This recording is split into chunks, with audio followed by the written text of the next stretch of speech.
Winjibo moya ya wakani untubweta na mbere marandine ya Kagoma Centriment na Mutonga Igogist watibura ejimurandi y'abakulukaira kenda bishyuraga kurana kunyoni bunene kainge pomo bayikira utorobo watine kenda bedra bakinyoro ne yare ya waka bamwe batumirangira cheke nende kwenja marandi ya na bange jira chekara ya ntobogoro ya mashini bokumenya yate ejimurandi banende be na barwa chenema na dirikari kenda wetithia ngwe na mbere mutugikare ndalungite kiri marandi ya na kini chunchike bidatu kero ndoro mwanya Iiga Ria Utonga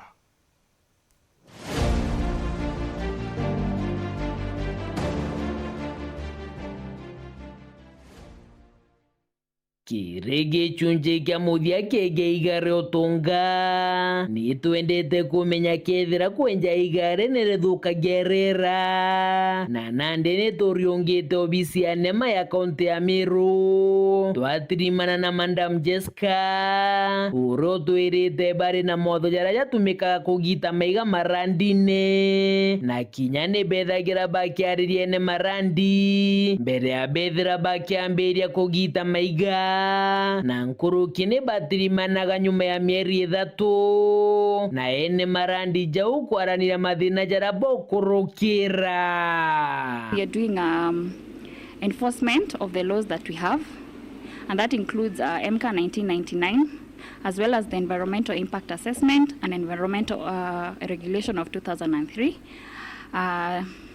Additionally, we are also engaging the community before the quarries start and also during quarrying activities, and we're also giving technical advice. So we move around those quarries just to see how they're implementing the conditions that we gave them, and we're also doing a lot of environmental education. In fact, every quarter I have to meet the quarry owners so that we discuss the challenges that they are facing. Yuria kenge toretie nikethira baraba kugita maiga bari na baruga kana watho na Madam Jessica na ugite chirio na nicho batumagira kuthingatira kira giukarika na umarandine mono bategete gukaria rera. Always make sure that we are going around to ensure that every quarry actually has an EIA license.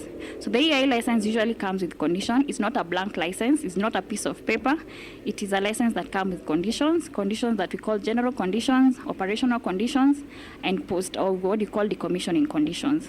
So these conditions are many, and what we try to do is that once the quarries start operating, we go around to ensuring that they're actually meeting or they're actually doing as per the conditions that we have given them in the license.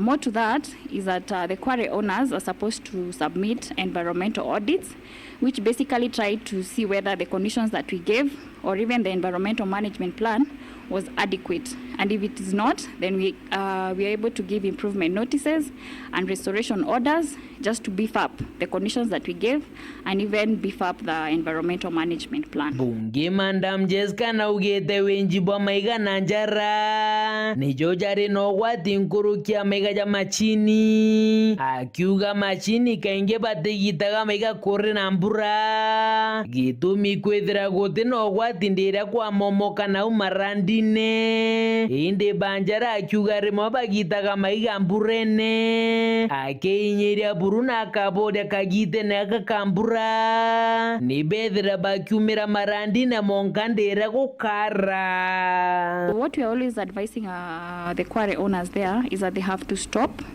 doing the quarrying activities until the rain subside, because there is always the risk of collapse of the quarries, and this is what results to death. Because as I said when I started, we have to create a balance between our immediate needs and safety and health of the environment. So we are moving around, creating awareness, which is important and continuous, asking them to stop those quarrying activities until the rain subsides. And if that is not done, then we are enforcing the law, and we actually take people to court because of those issues. Because we have to preserve life. Merimo ya gukucha meruke ni kujairwa mono na jamatore na jakore na marandi ni untu baterere uma marandi na maiga jakigitwa itore tena tobisi anemete dageria kariba bare matore ne ja gotigira ne bagotegero gima bobo mwire. Also asking the quarry owners to fence off the quarries and that ensures that those dust or dust that is being generated is just within the quarry and is not going into the surrounding areas. The other thing is that during the operations of the quarries, we are asking the quarry owners to dust the roads that they are using.